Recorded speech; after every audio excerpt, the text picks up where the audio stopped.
Today, on Once Upon a Real Life with Belle, I have the profound honour of speaking with Bruce Pascoe, celebrated author, historian, and proud Yuin, Boonwurrung, and Tasmanian man.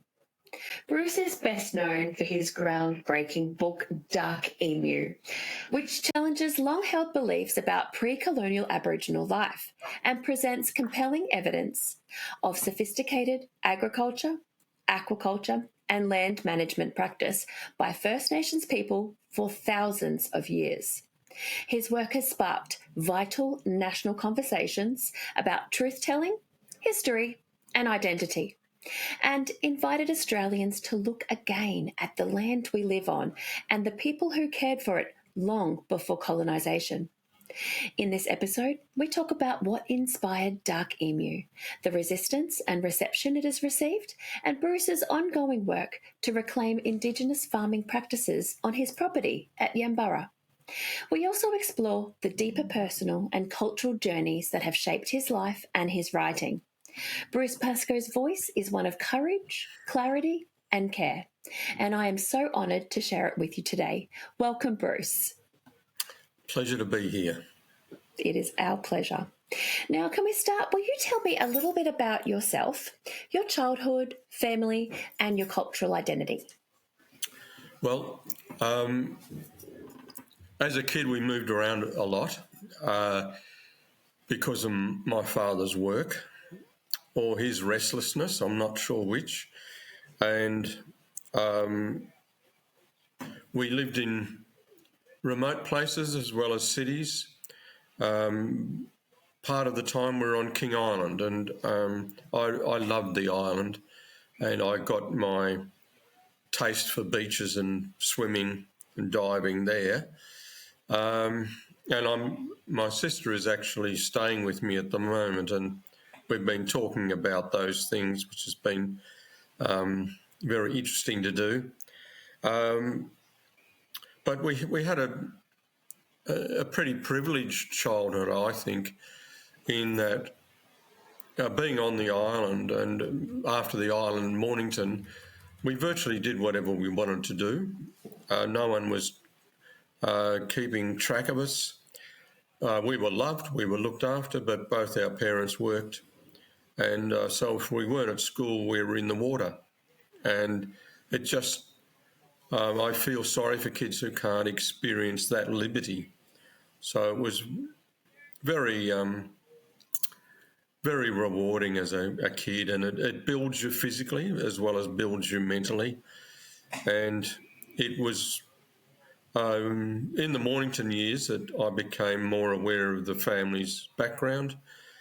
But as a child, your concentration is on other things, and it wasn't until much later that I began exploring the family story. And I think that's fairly common. I think you don't really take a lot of interest.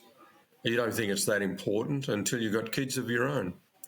And how old were you when you were taking an interest? I think when I was about 19, I was very close to one of my uncles and aunties, and very interested in their view of our family. And but it wasn't until I was in my around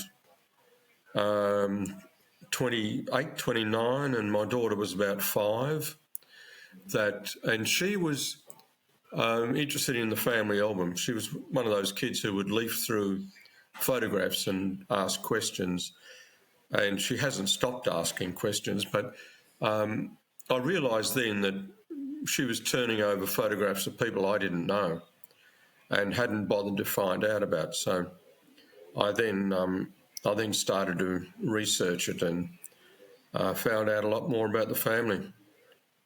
Haven't stopped. The family, are you talking about the cultural identity, that side of the family? Or Yeah, both sides really, because, we're 80% Cornish English, 20% Aboriginal, and I feel obliged to know both sides of the family and to respect both sides. So a lot of people think that because I identify as Aboriginal that I'm thumbing my nose at the rest, but you can't do that.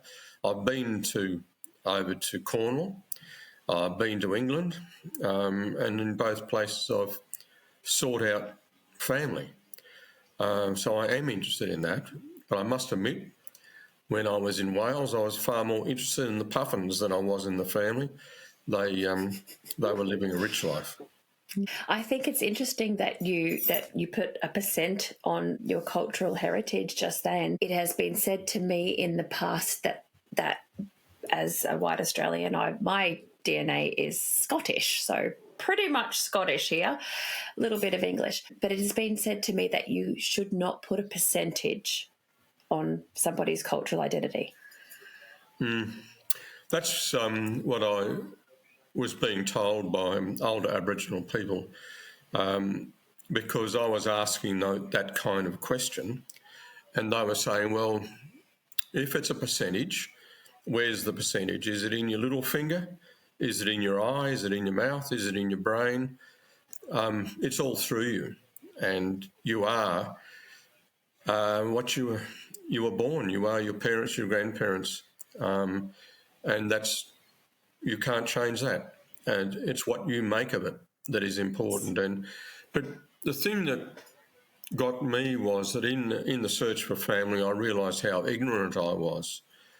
But that ignorance must have been offensive to some of the people that I was asking these questions of. But they never blinked. I guess they realised I was serious and trying to be respectful, even if I failed at times. And so they spent a lot of time with me, and in the end we were going to libraries together and museums together and tracking down not just my identity but tracking down their history too. And it was a really rich time of my life. And at the time I thought, geez, this is important. But 50 years later, it's incredibly important. I wish I could do it again. Would you do it differently? Yeah, I'd be far more intense. And at that time, my father was still alive, and I've got a list of questions I'd like to ask him. I have that same dilemma. Your book, Dark Emu, it challenges the long-standing understanding about Aboriginal Australians as solely hunter-gatherers.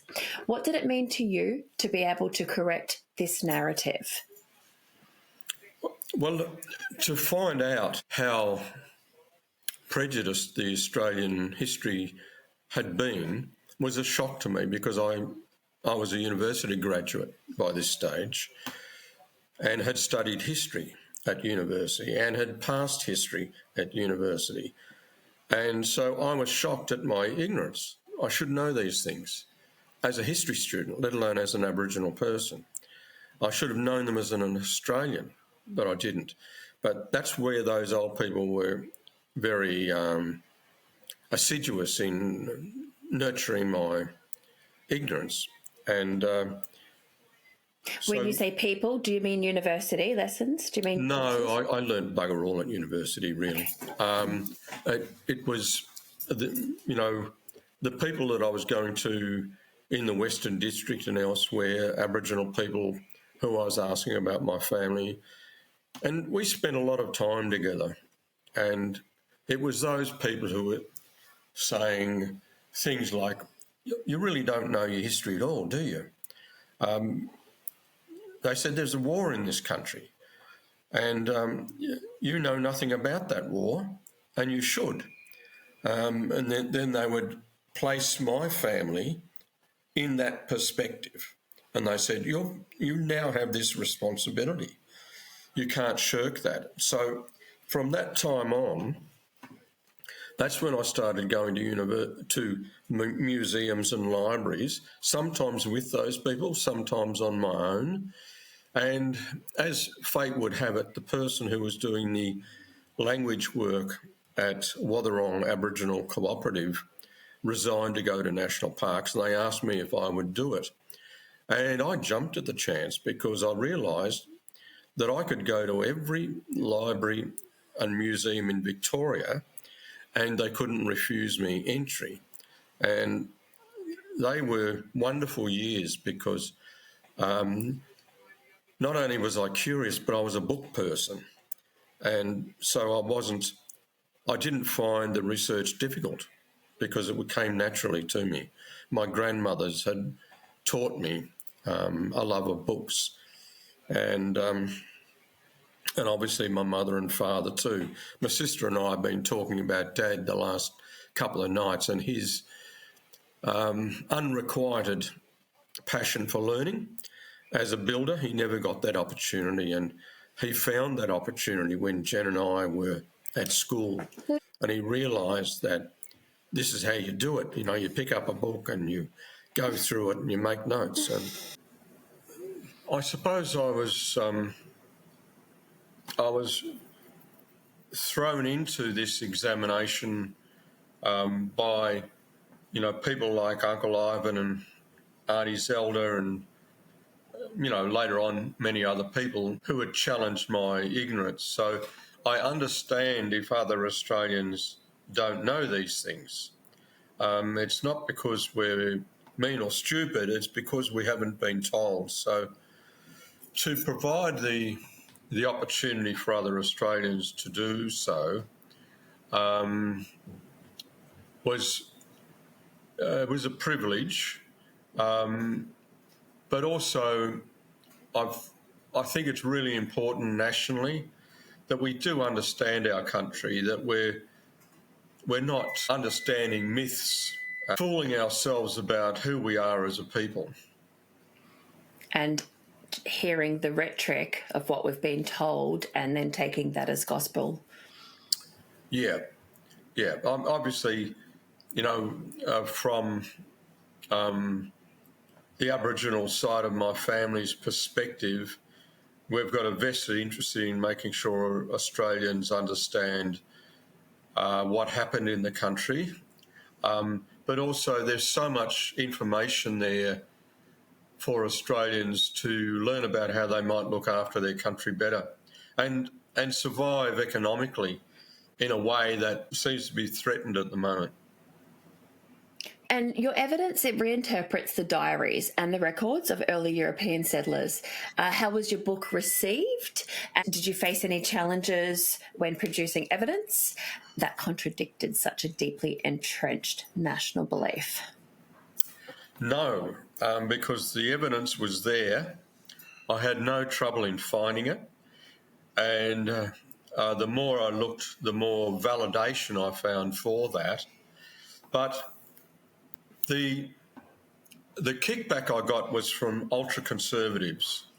The person who drove it runs an agricultural chemical supply company. You would think he may have a vested interest in making sure that people don't understand that Aboriginal people were growing perennial grasses and tubers. So what dismayed me was that Australians seemed to take so much notice of that criticism, that it had come from established people, established academics, but they were so small in number. The younger people, and I had the great fortune of going to Beth Gott's funeral and meeting a lot of her old mates who were all archaeologists. And I expected them to be a bit sniffy, but they were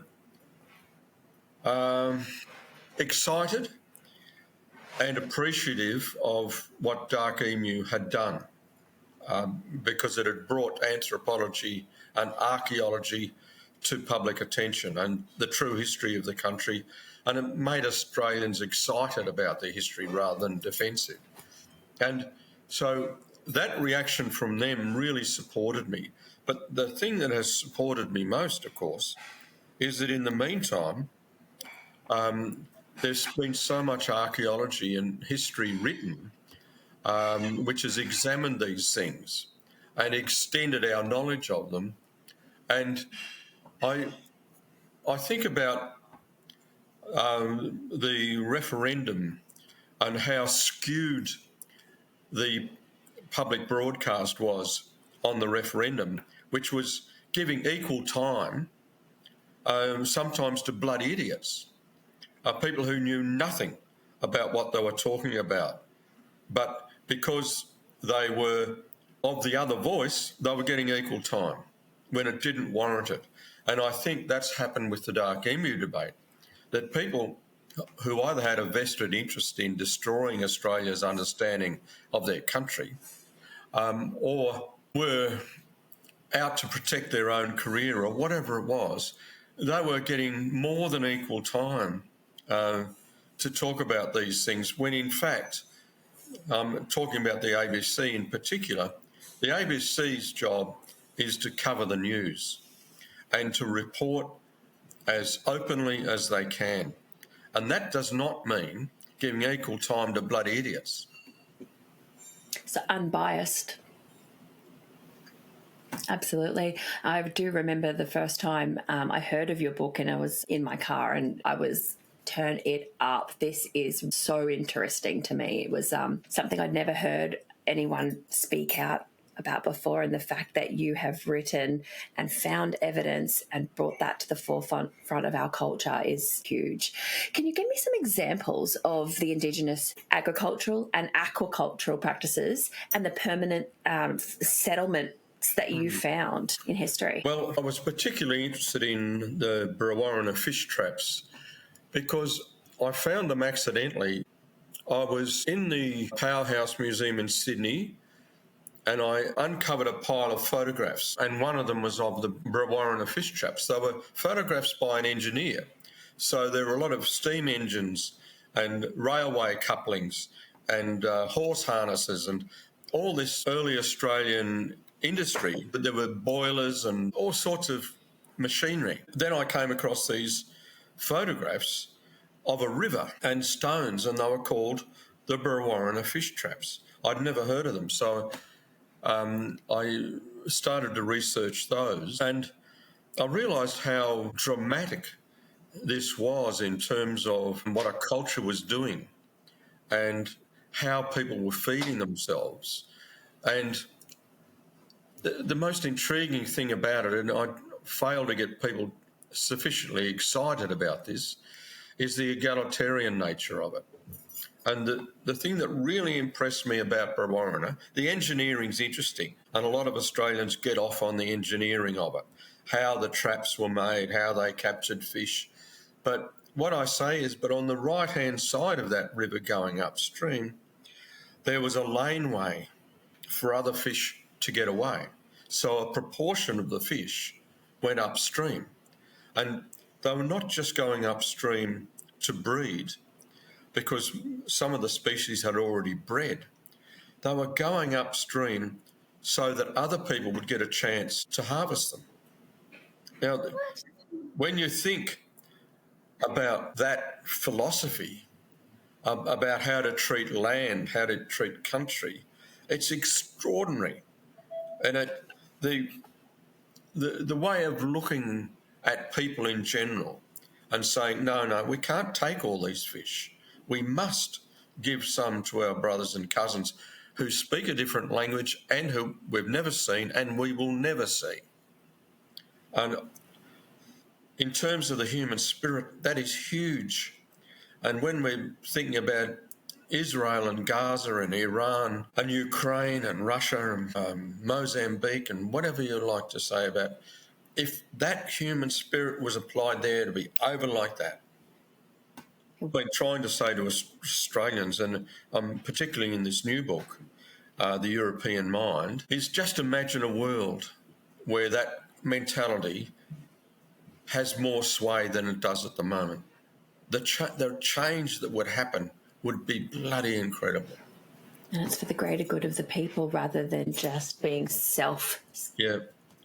And it's not about communism, and it's not about airy-fairy, it's not pie in the sky. It's bloody hard-wrought personal relationships. So what about permanent settlements? Did you find some evidence about that? Well, they were there. at Brewarrina. There's Budge Bim down in Victoria. But every time you read an explorer's diary, not every time, but many times, they come across villages of 30, 40 huts, sometimes 100. Sturt calculates that in an empty village that he went past, not that the people had stopped living there, they were scared of him, so they went, 1,000 people must have lived there. Sometimes it's more. Now that's bigger than Malakuta, where I live. That is a serious settlement. But what has happened since is that one of the archaeologists at Queensland University, Westwood, has started a research program called Testing the Dark Emu Hypothesis about settlements, about food production, about grain, all of these things. They started working in Mythica country, which is in between Windora and Birdsville. And I was involved in this from very early on, when one of the old elders there was saying, I don't know what these things are. We know they're there, we don't know what they are. The archaeologists came in, they tested them for 18 months, then I was getting reports back. They're mines. These structures, sandstone mines. So the old people were mining slabs of sandstone out of this country and then dressing them. And the anvils and the pivots that they used for the dressing of those things are still there. Are you saying First Nations people were mining sandstone? Yep. As the thing went on, they've discovered that 3 million stones had been taken out of those mines. 3 million. And as the progress went on, I said, how many of those would they have used? 3 million's a lot of stones. And they said 1,500. The vast majority of them were traded. So this must have been a hub of human activity, trading activity, like the bloody Great Silk Road. It would have been people coming from everywhere, exchanging goods for these things. But more importantly, to the people, in fact, was that they were also celebrating that spiritually. Behind the mines, there's a massive trail, which was ceremonial dance trail. It goes for 3 kilometres. A massive investment in culture, but also a massive investment in industry. Just the most incredible thing. Look, I could talk all day about that. They've been looking at the isotopes in the forearm of a skeleton they found there. For a long time, they thought the forearm was of a woman. They realised that she had these osteons in the bone, which is the osteons in the bone of a skeleton are indicators of heavy labour. And it was only in one arm. So they thought, this woman has been grinding flour. The skeleton didn't have a pelvis, so they thought it was a woman.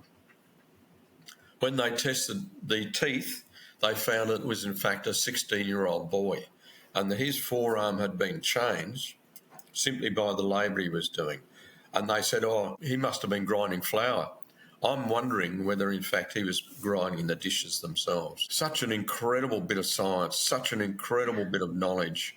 And not only that, sorry, I told you I could talk about this all day, and I'm going to. That person, that 16-year-old person, hadn't acquired food from further afield than 12 miles. Wow. So they were largely sedentary. Now, predate the skeleton? They think that they're looking at 5,000, 6,000 years. They haven't done any archaeology to test the time so much as find out what was going on. All of this is still happening. We were due to go out there again in April, but it's underwater now because of the floods. So we'll have to wait until November or something like that. But it's hugely exciting. And look up Mythica. Okay. Oh, well.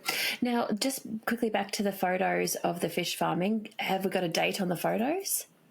No, but they look like, I think we can find out from Powerhouse, I think it's the 1930s when they were taken.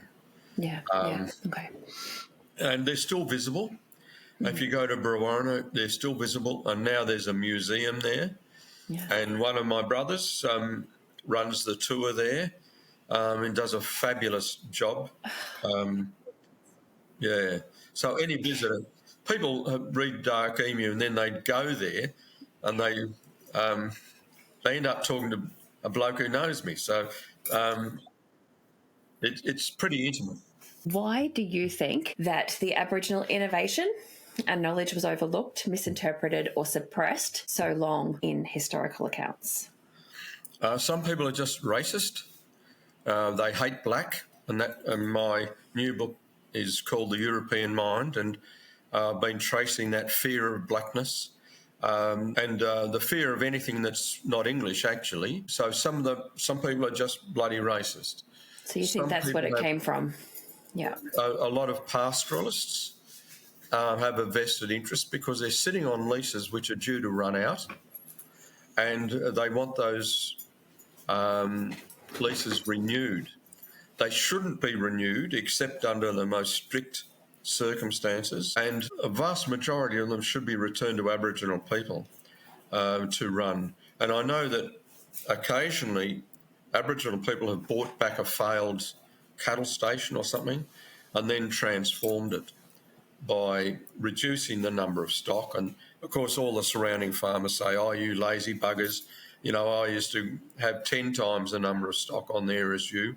But the Aboriginal people, of course, are worried about country as well as cattle.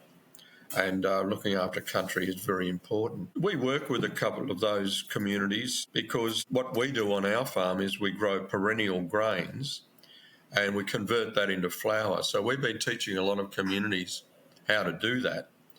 And people who buy those old outback stations and get the perennial grains to grow again will have an income. But also they'll be looking after country and they'll be looking after Australia and they'll become champions. They'll get bloody medals from the Prime Minister because they'll be sequestering carbon and we'll be able to meet our commitments to climate change simply by growing perennial grasses. It's so simple, so easy to do, but there are a lot of vested interests who don't want us to start growing grains that require no chemicals.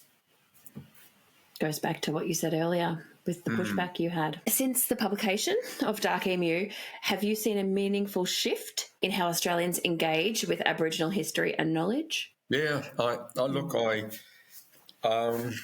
meet a lot of people at festivals and things like that, but I'm stopped in the street by many people. Most of them Aboriginal, but it's Aboriginal people who are most excited because it means that for the first time in their life they're being believed. And that is an enormous thing, especially if you're 70 years old and you've spent your whole life never being able to talk about these things with another Australian. And suddenly there are Australians who know something about it and can talk with you. That's a huge thing.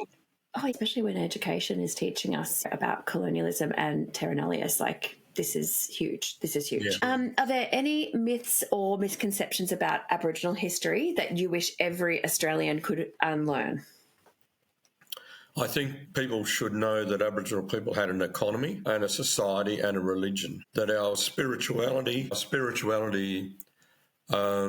really to be admired because not just for its social cohesion, but also for the fact that it looks after country. And it has done for probably 120,000 years minimum. No other society has managed to do that for 2,000 years. So what was going on here was quite extraordinary in world terms, in the terms of humans, in terms of God. It's quite extraordinary. I was talking to my sister about it the other night, about what this might mean in terms of spirituality around the world. And there's no evangelism here. But if people around the world can look at a society like this and say, well, it's possible, because these humans ran a society without an army or a police force and still looked after their land and still had a wonderful lifestyle and plenty of food. As a doctor will tell you, Aboriginal people were fit, they were tall, they were healthy, and a lot of the diseases we're troubling us now didn't exist. And the first dentist in the world to look at caries eventually made a visit to Australia, and in the Aboriginal population, this is sort of talking about the late colonial period, in his investigation of Aboriginal people, he could not find caries.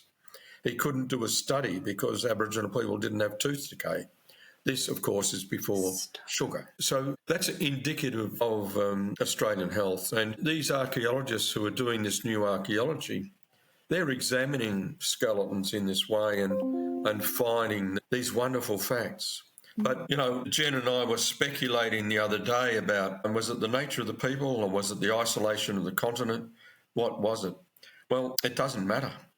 It happened. It happened. And parts of it can be replicated.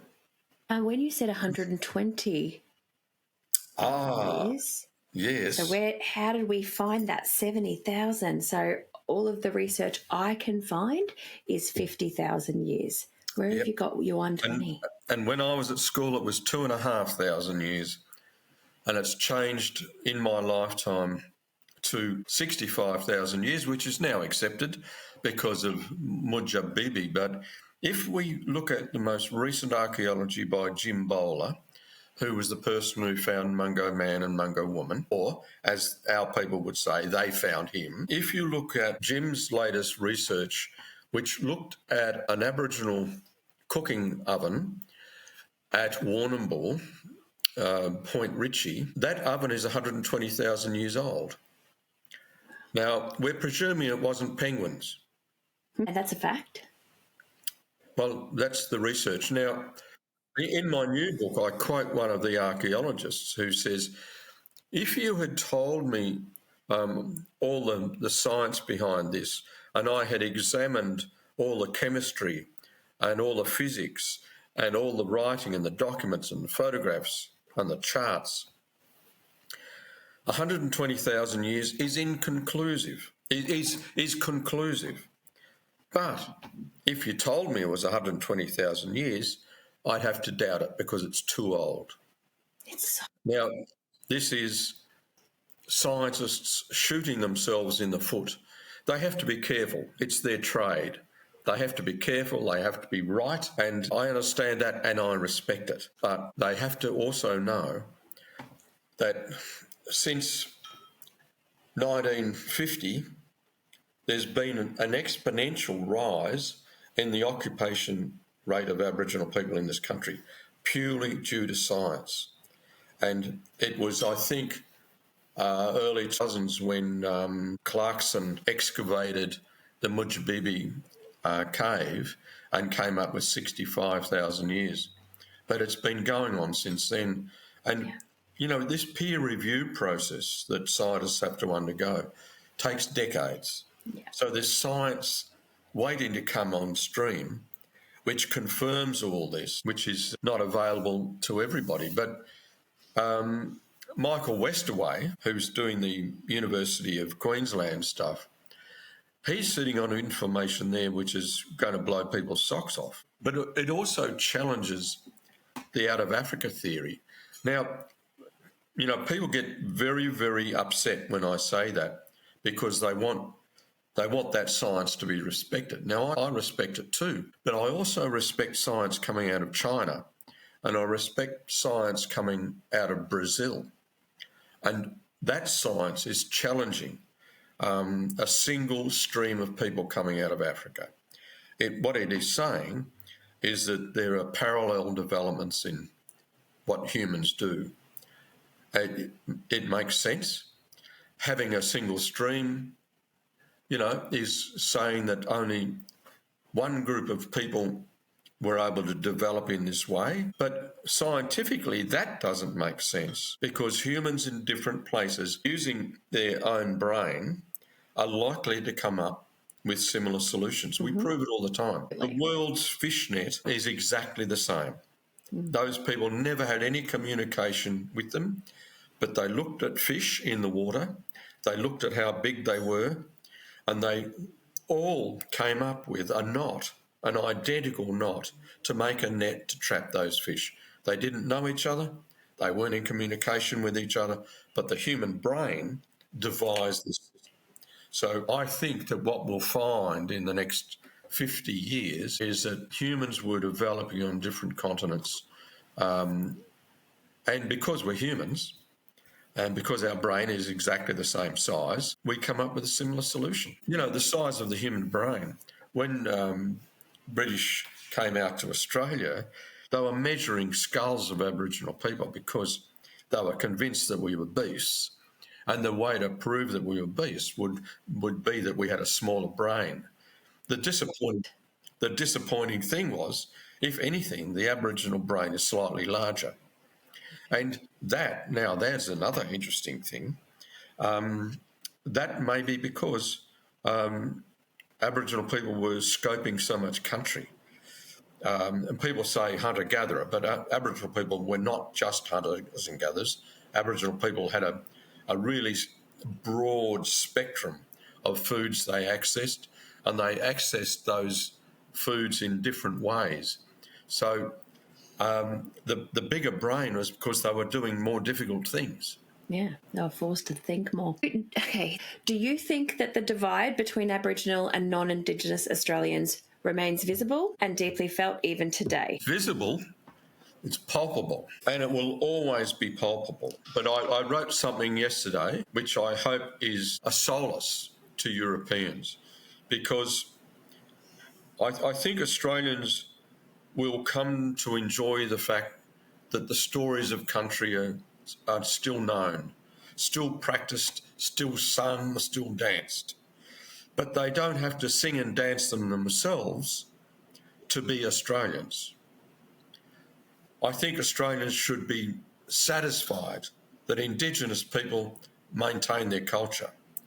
But in parallel with Aboriginal people, there are now 22 million other Australians from all different countries, but those people must feel at home.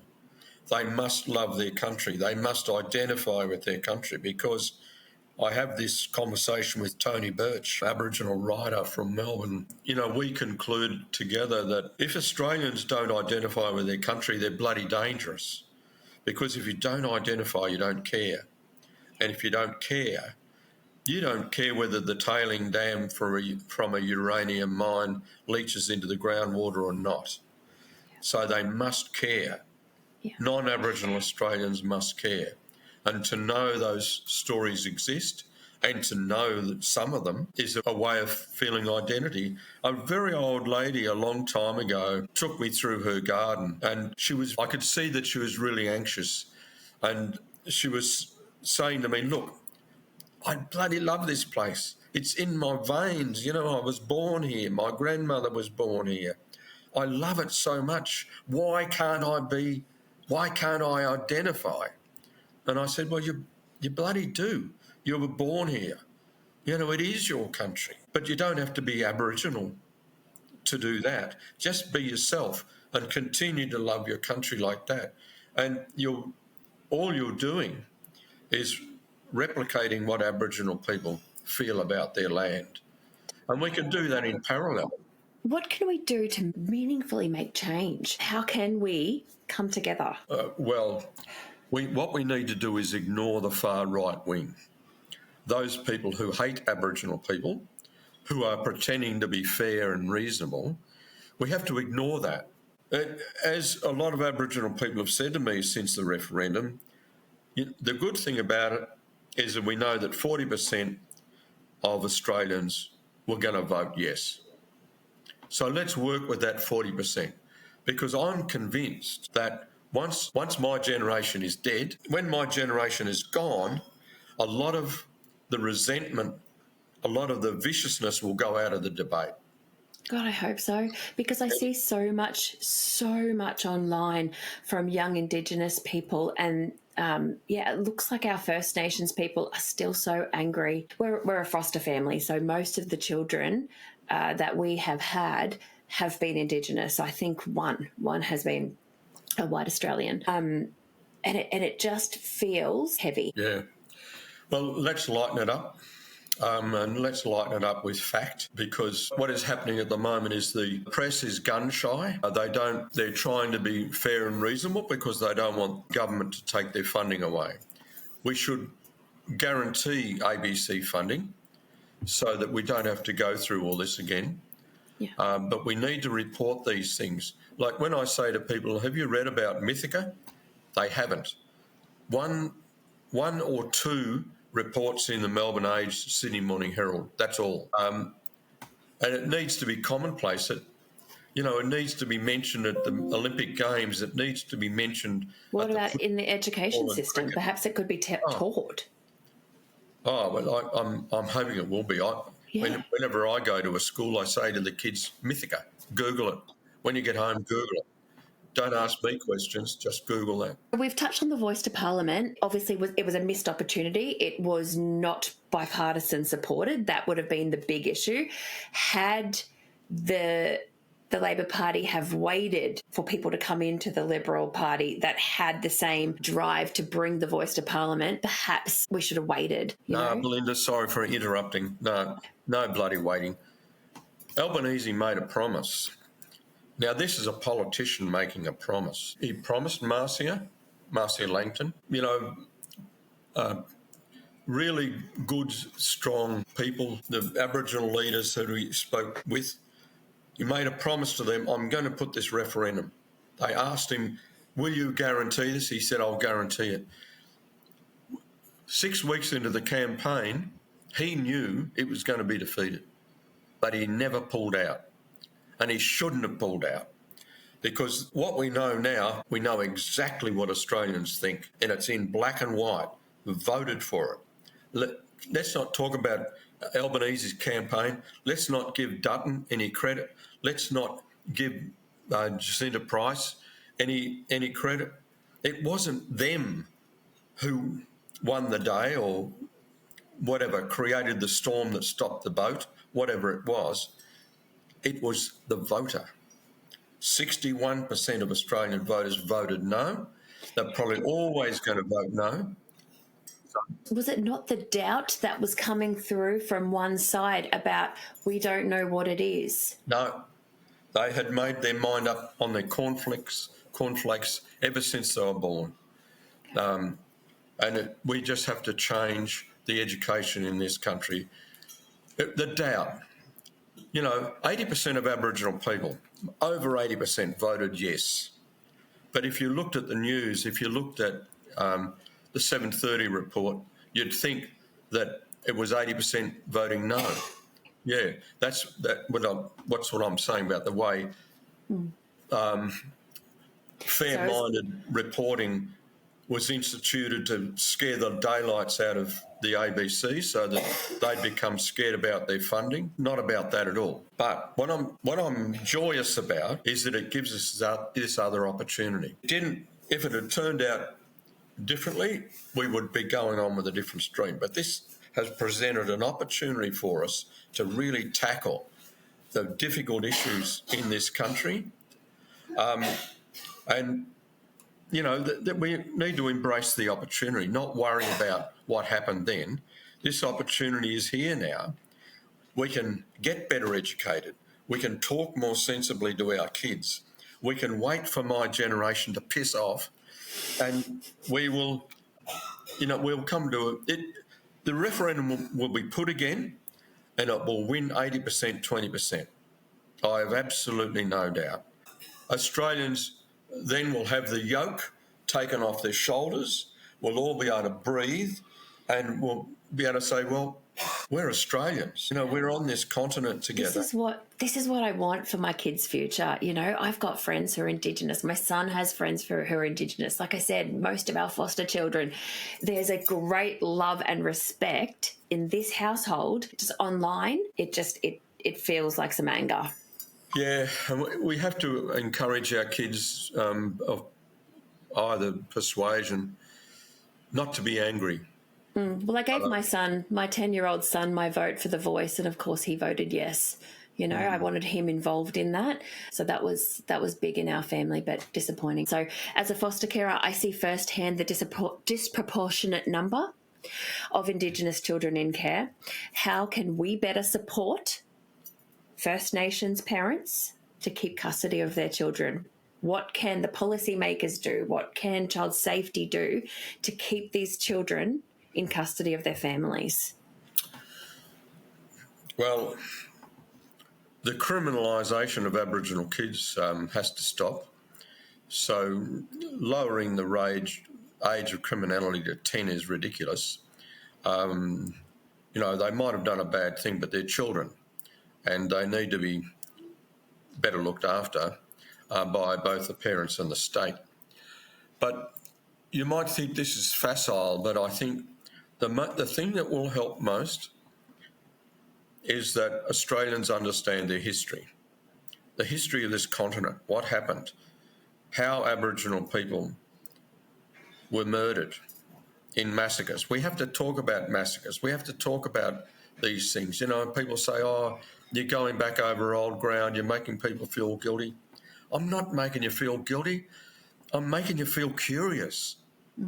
I want you to be curious. Curiosity. So that's one thing that I hear people say a lot is, it wasn't my generation who did it. It wasn't me who did it. And then that's kind of like the out card that they use, the get out of jail free card. Well, say to those people, well, show me your hands, right? They show you your hands and you go, oh, there is no blood on your hands. No, I don't think you did the murdering, but your grandparents did. And the Australian Constitution was made by your great-grandparents. That's the thing. And that Constitution is a racist document. We can change it. It's a bit of paper. We can change it. And I think that we have to know our history before we can know each other. And I'm appalled by the treatment some of our Aboriginal kids are getting in their families. I don't have my head in the sand. I go to those communities all the time. And in my own community, I'm seen as a bit of a curmudgeon because I see kids not at school and I say, why aren't you at school? And so they cross the street to avoid me now because I see them at 11 o'clock down the street and I say, what are you doing? Why aren't you at school? I'm appalled by that. It's not helping anyone. But it's not going to change while those kids go to school and they're told that Captain Cook discovered Australia. And it sounds very simplistic, but not only are they told Captain Cook discovered Australia, but they're told that Aboriginal people didn't invent anything but a bent stick. So this is why we've got to tell those kids, hang on, not only did your people invent the Brewarrina fish traps, not only could they communicate with killer whales, I'm talking about Eden, near where I live. Let's circle back to that, but keep going. Not only did they create the stone channels and fish traps at Budj Bim, not only could they converse with people in Western Australia without ever having been there, but they also produced the only spiritual life on earth that never went to war with each other.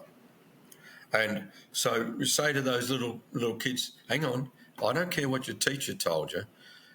What you have to know is that your people created a society that has never, ever been created on earth.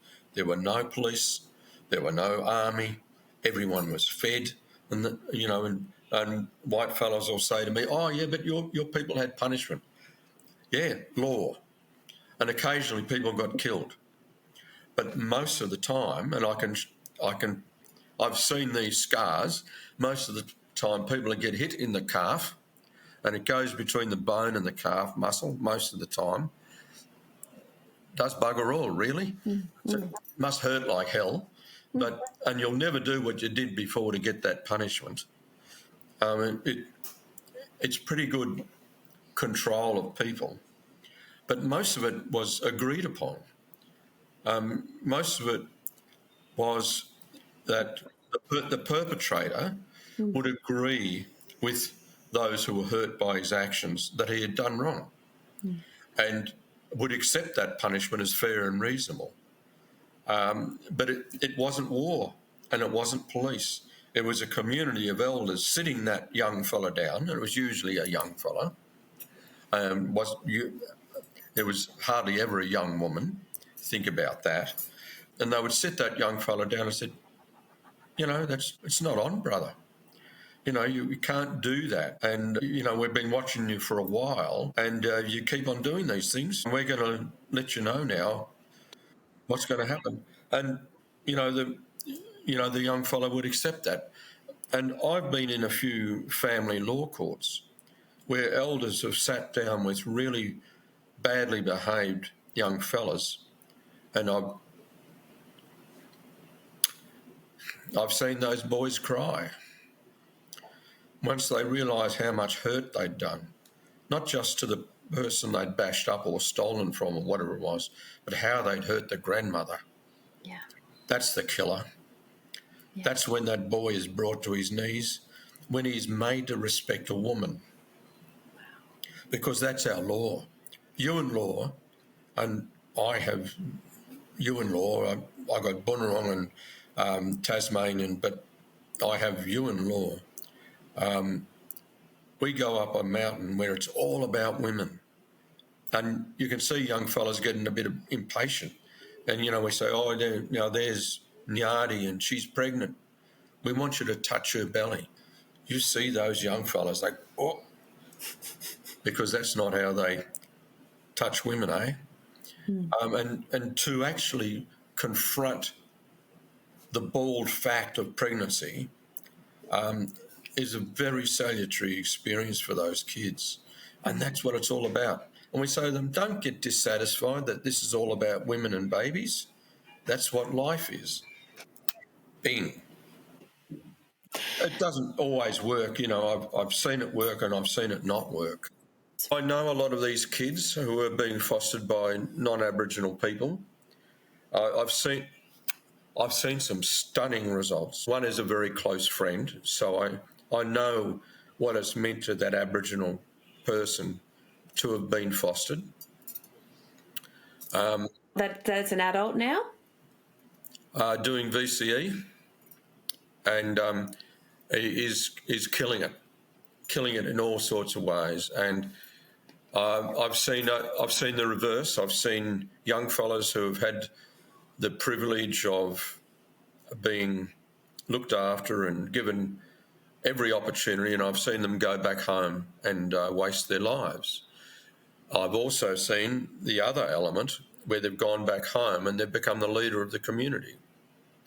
So it's about people, and you can never make a bold prediction about what a kid is going to do, because it's up to the kid and it's up to circumstance. And if we could predict what a kid was going to do, there'd be no point in education. But what we do is we give them tools, and they either pick them up or they don't. And we don't know who's going to pick them up. We can have a fair guess, but we've got to allow for the real rat bag to show their stripes. And I've seen some real rat bags. They turn up in my life all the time. I see them, they're either bloody movie stars or they're policemen or they're politicians. And I look at them and I think, well, when you were 10, I wasn't thinking I'd meet you like this. I wasn't thinking that you'd be my boss, for instance. Okay, so tell me now about the killer whales. How was the communication with the Yuin people to the killer whales? Because the black duck is their animal. small, inoffensive, Yeah. vegetarian, couldn't hurt you if it wanted to. The black duck is the Yuin fundamental creation figure. Yeah. And that says everything about Yuin people. Our neighbours, the Gunai, have they chosen a killer whale or a shark? Or no, they've chosen a blue ring. About that bloody big they are. It's like having a cotton ball in your hand. Our people are gentle. Our relationship with the killer whale, our people developed this relationship, I don't know over how long, with the killer whales so that they could communicate. And we have a dance, and I'll tell you it very, very briefly so as to obscure some of the other business. But basically, an old man dances on the beach and he shows his infirmity. He's talking to the killer whales who can see him. They put their head up and they can see him. And he dances as if he's got a wounded leg. Oh. And the killer whales say, that man needs food, so we will bring him food. And the killer whales go out and they bring in another whale from outside Twofold Bay. They bring in a whale and they drive it up onto the beach and kill it. And the old man's responsibility is to cut the tongue out of the whale and give it to the killer whale. Wow. Now, the killer whale didn't need the meat, Yeah. but the killer whale didn't need to share. The killer whale can kill and get the tongue anyway. But one of the things about the story is that we don't know how much it changed over time and whether or not the killer whale realised, well, if I drive in 3 whales, those people are going to be able to kill them for me. My cousins can eat as well. We don't know how complicated that relationship was, but it lasted right up through contact period, where white whalers would use Aboriginal people to communicate with the killer whales, and the killer whales would help the white whalers hunt and bring whales to them. And the story is wonderful, but finished when a white man shot the killer whale, the lead killer whale. He shot it. That relationship Stop. Gosh. finished. You know, a terrible thing to have happened. Sorry, mate. My dog doesn't like clapping. No. Here he's. Yeah. Oh, g'day, mate. Now get down, please. He's a beautiful black dog, listeners. Gorgeous little Blue heeler. blue His heeler. name is Junor George. Oh. That relationship with the whale finished that day. Yeah. Now, we're a lot of Yuin men and women are about to have a whale ceremony. And I know that there are brothers and sisters all around the country who do these ceremonies for the whale as well. We're trying to maintain that relationship. Bring it back. With our brothers. It's a great story, but hugely sad to think that that white spirit could intervene so tragically.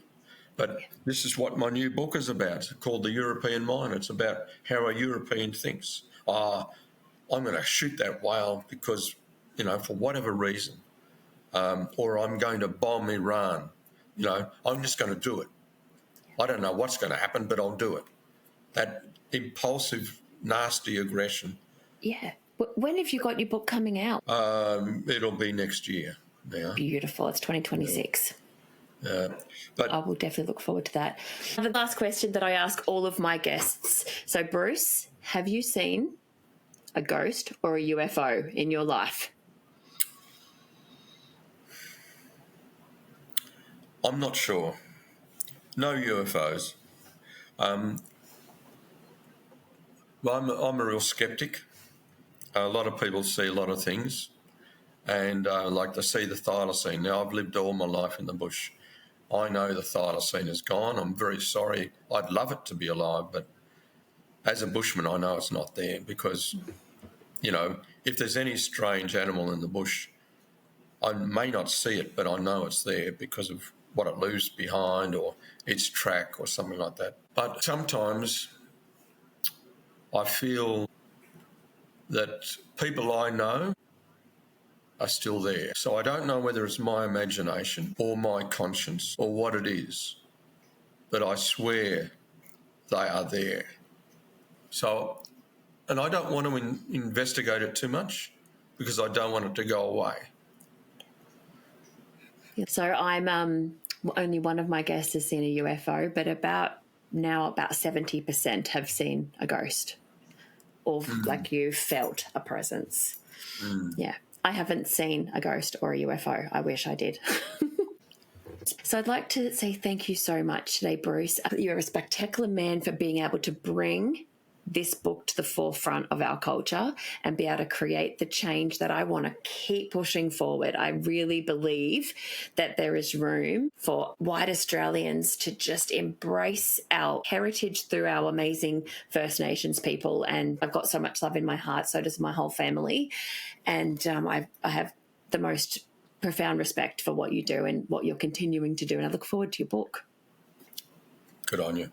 I had my fingers in my ears because I am the most ordinary person that I know, and I can tell you why. But I have an obligation. My family has an obligation, and I've been given an education. Thank you to my grandparents and parents, and I've got a job to do. It's very mundane. What I'm doing is incredibly mundane. The research and all of the different findings, that can't be mundane. But why am I doing it? Because it's your passion, it's your history, it's your familial connection. That's why you're doing it. Thank you, Bruce Pascoe.